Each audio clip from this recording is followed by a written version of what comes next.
Alright guys, we are going to now look at really our last example of foreign policy that we're going to cover as far as new information this year. It's topic 9.3, the end of the Cold War. And this is going to involve a little bit of Ronald Reagan. It's also going to look at some aftermath of the Cold War and our involvement in the Middle East. So let's find out what's going on here and how America's foreign policy changed as the Cold War came to an end. So let's go back and look at what's going on in terms of American-Soviet relations. Recall that where we left off, basically we had reached détente, this more peaceful time in the Cold War in the 1970s, and then détente came to a crashing halt when the Soviet Union invaded Afghanistan in 1979.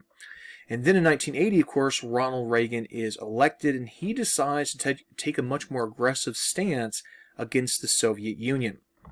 In fact, in June of 1982, Ronald Reagan is over in England giving a speech, and he declares in this speech that democracy, that's us, would leave communism on the ash heap of history. So in other words, we are going to win, they are going to lose.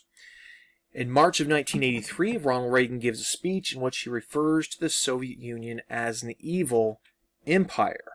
So again, pretty aggressive rhetoric here, and this is going to cause some people to fear that maybe Ronald Reagan was being a little too much, a saber rattling here, that he's being a little too provocative against the Soviets. And then in 1987, towards the end of his presidency, he famously travels to Berlin, the divided city, and standing in front of the Brandenburg Gate and the Berlin Wall itself, he famously challenged Mr. Gorbachev, the leader of the Soviet Union, to tear down this wall. So let's look at what Reagan's foreign policy was all about. We're going to call it the Reagan Doctrine. And what this is again, in many ways, a reversal of détente, where we're going to live kind of in peace with the Soviets. Instead, what the Reagan Doctrine is about is aggressively confronting and opposing the Soviet Union's global influence. So instead of sitting back and just kind of saying, well, the Soviets, they can live over there if they want to, we are going to put pressure on the Soviet Empire, particularly on its edges where it's vulnerable, and try to weaken the Soviet Union this way. A good example of this would be that when the Soviets invaded Afghanistan in 1979, they were invading a country that was incredibly poor and technologically of a different age, left behind by the Soviet Union. And so the United States decided to help many of these Afghan rebels out, the Mujahideen, to fight back against the Soviets, equipping them, for example, with Stinger missiles used to shoot down Soviet helicopters. In the context of Reagan's first term of office, we are going to basically double the defense budget, which means we're going to spend on the military in those first couple of years. And while this was controversial, and we'll talk about the controversy in a second, the theory was that our economy, because it was recovering in the early 1980s, could bear this financial weight more than the Soviets, because obviously if we increase our spending, the Soviets will have no choice but to increase their spending, and if their economy is weak and ours is strong, it'll hurt them way more than it'll hurt us. Again, the controversy was, well, we're spending hundreds of billions of dollars on tanks and airplanes and nuclear bombs, but what could we have also spent that money on, right? We could have been helping the people maybe at the bottom of American society. That's the theory. All right, another controversy and certainly very big expense was Reagan's Strategic Defense Initiative, or SDI, nicknamed Star Wars, because what this would envision is a series of orbital platforms that would shoot down incoming enemy Soviet, could be Soviets or Chinese or whomever, nuclear missiles.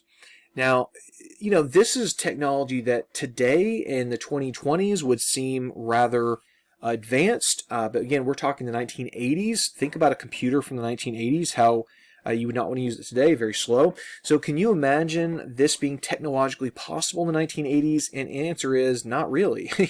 Not really. But again, if we are spending the money on this, this would in theory shield us from a Soviet attack. And then the Soviets will have no choice but to develop theirs, which will further weaken their economy.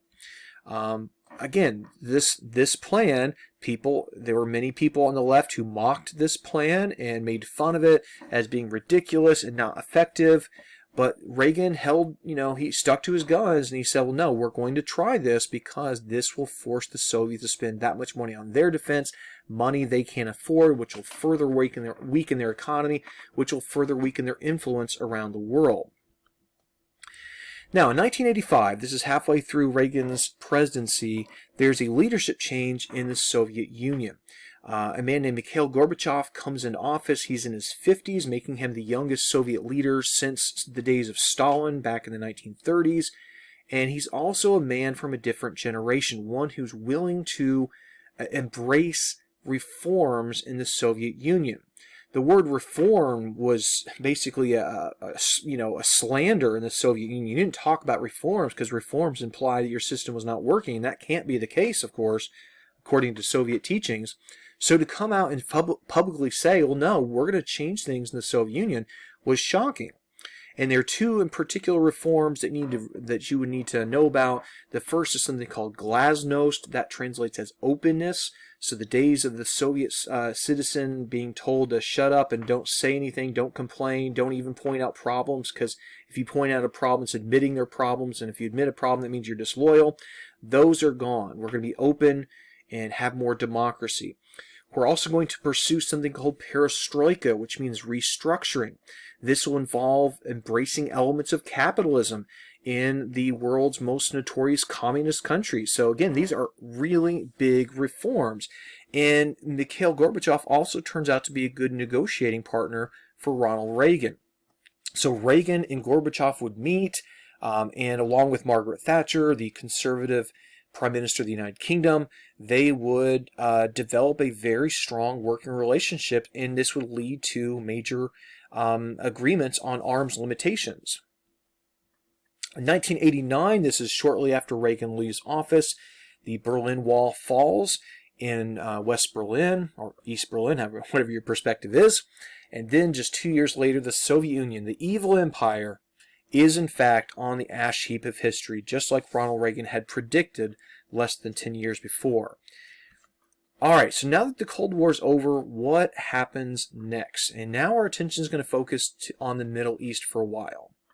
In 1990, which is technically speaking still in the Cold War, because again, the Soviet Union didn't collapse until the end of 1991, but it's basically the end of the Cold War because the Berlin Wall has already fallen. In 1990, that year, the dictator of Iraq, by the name of Saddam Hussein, invaded and took over his neighbor Kuwait. There's Kuwait, there's Iraq.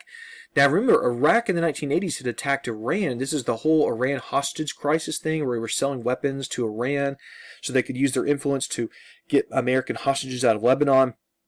That war had ended, and now Iraq is turning their attention on Kuwait. And Kuwait, while it's small, was incredibly oil rich, and so this was a threat to the entire world's oil supply. And this could, in theory, cause another oil crisis in America and across the Western world. And the fear was, if we didn't stop Hussein from taking over Kuwait, he would then turn south and take over Saudi Arabia, and then he would control basically half the world's oil. And that's something we could never let happen. And so we're going to push back against this. Our president at the time, George H.W. Bush, is going to organize this coalition of 28 countries that will use forces to push Hussein out of Kuwait. We call this Operation Desert Storm. The ground war itself, well, let me back up. The air war lasted about a month. Then the ground war lasted all of about 3 days. And after that, Saddam Hussein's forces were absolutely crushed and Kuwait was liberated. And the takeaway from this was that in this new era with modern weapons and computers and all this kind of satellites and everything, that basically America could win wars very easily because this war had gone so easily. And that one unfortunately turned out to be the wrong lesson from this war. All right, let's talk about our post-war foreign policy now. In the 1990s, we really didn't know what to do next with foreign policy because for the last 50 years almost, our entire foreign policy had been geared towards dictators, whether it was Hitler and then Stalin and then the Soviet Union in general. The Cold War had basically an entire generation of diplomats and foreign policy experts. That's all they knew was the Cold War. And now that's over. What do we do next? And we were kind of floundering. We weren't really sure what we were going to do in terms of foreign policy going forward. In 1992, we decide to support the UN sending in peacekeepers into Somalia. So Somalia was a country that descended into a bloody civil war among different factions and tribes. It was an absolutely awful war, just full of humanitarian crises.